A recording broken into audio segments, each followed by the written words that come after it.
Bonjour Guillaume. Bonjour Virginie, bonjour à tous. On ouvre ce journal avec les suites du choc des savoirs de Gabriel Attal. Le ministre était l'invité ce matin de France Info pour revenir sur ses annonces. Et il souhaite, dit-il, un sursaut en mathématiques et même dans toutes les matières fondamentales. Le ministre de l'Éducation nationale, il a d'abord défendu le bilan de la politique éducative d'Emmanuel Macron. Si les résultats PISA sont aussi mauvais, eh bien c'est pas la faute de la majorité présidentielle. Écoutez. On a fait le choix dans le premier quinquennat d'investir massivement sur l'école primaire, parce que c'est là que beaucoup se joue. Et 80% des élèves qui sont en difficulté au collège, au lycée, étaient déjà en difficulté en CP. Les élèves qui ont passé PISA, du classement qui a été diffusé hier, ils sont plus âgés. Ils ont 15 ans.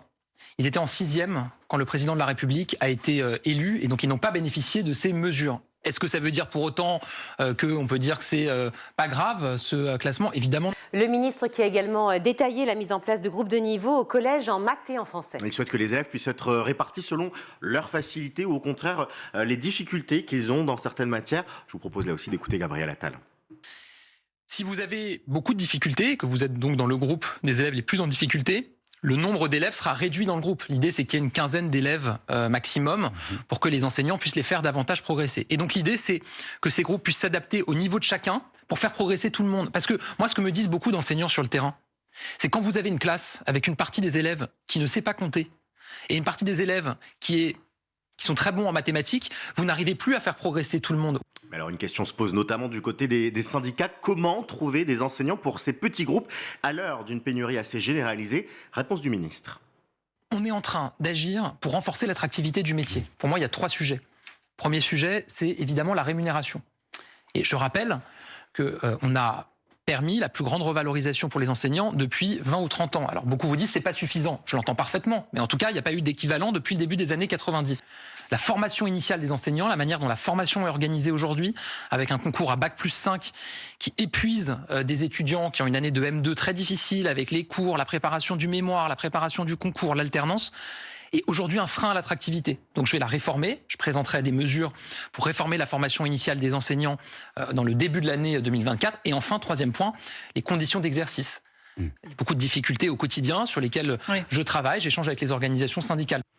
Le ministre de l'Éducation nationale est également revenu sur la place prépondérante qu'il souhaite donner au brevet des collèges. Il s'agira désormais d'un véritable examen d'entrée au lycée. Et ce, malgré de vives oppositions, là aussi, du côté des politiques et des syndicats. On y reviendra dans quelques instants. Gabriel Attal, lui, n'en démord pas. Aujourd'hui, il y a 11-12% d'élèves qui n'ont pas leur brevet. Et aujourd'hui, ils passent tous au lycée, quand bien même ils n'ont pas leur brevet. Pardon, mais moi, je considère qu'un examen qui a du sens, c'est un examen qui a des conséquences. À quoi ça sert d'avoir un brevet qui est censé valider le fait que vous avez les acquis qui sont nécessaires à la sortie du collège, si même si vous ne les avez pas, vous passez au lycée dans les mêmes conditions. Donc ça devient l'examen d'entrée au lycée? Oui, je souhaite faire du brevet un examen d'entrée au lycée. Au lycée général comme au lycée technologique? Comme au lycée technologique et comme au lycée professionnel, bien sûr. Les élèves qui n'auront pas leur brevet des collèges intégreront donc des classes préparatoires pour se préparer au lycée. Une dernière annonce qui, elle, est plutôt passée inaperçue, mais qui a aussi créé un précédent, la suppression du correctif académique au brevet et au bac. Oui, il s'agit, vous le savez, des fameuses commissions d'harmonisation qui visent à harmoniser les notes des différents correcteurs. Et bien là, Gabriel Attal, il n'en veut plus, quitte, assume-t-il, à voir baisser les taux de réussite. C'est quoi le correctif académique qui existe chaque année? Ça veut dire que vous avez des élèves qui ont leurs notes de contrôle continu, qui passent les épreuves, ils ont des notes à leurs épreuves qui sont délivrées par des enseignants qui ont évalué la qualité de leur copie. Et derrière, vous avez ce qu'on appelle un correctif académique. Ça veut dire quoi? Ça veut dire le ministère qui arrive et qui dit « vous rehaussez toutes les notes de 2 points ou 3 points parce qu'on veut améliorer le taux de réussite au bac ». Alors, des annonces chocs, Guillaume, qui ont fait évidemment réagir la classe politique et syndicale. Du côté de la majorité présidentielle, on se réjouit évidemment de ces annonces, à l'image du député Renaissance, Pierre-Alexandre Anglade, la fin d'une forme de collège uniforme dans lequel on voulait que tout le monde avance à marche forcée en dépit des disparités pour arriver au bout du collège, après qu'offrir le brevet. Dans l'opposition, on est au contraire vent debout contre les réformes à venir. La France Insoumise, via son député Paul Vannier, explique des effets d'annonce typiques d'un ministre qui n'a pas grande idée sur la matière qui l'occupe.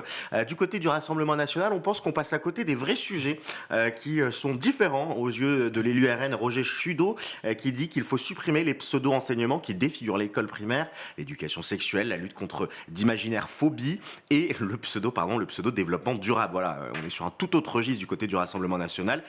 Du côté des Républicains, au contraire, les annonces, elles plaisent. Les annonces de Gabriel Attal sur l'éducation vont dans le bon sens, écrit Éric Ciotti sur X. Il faut totalement refonder l'école de la République par l'autorité et les savoirs. Affaire à suivre donc.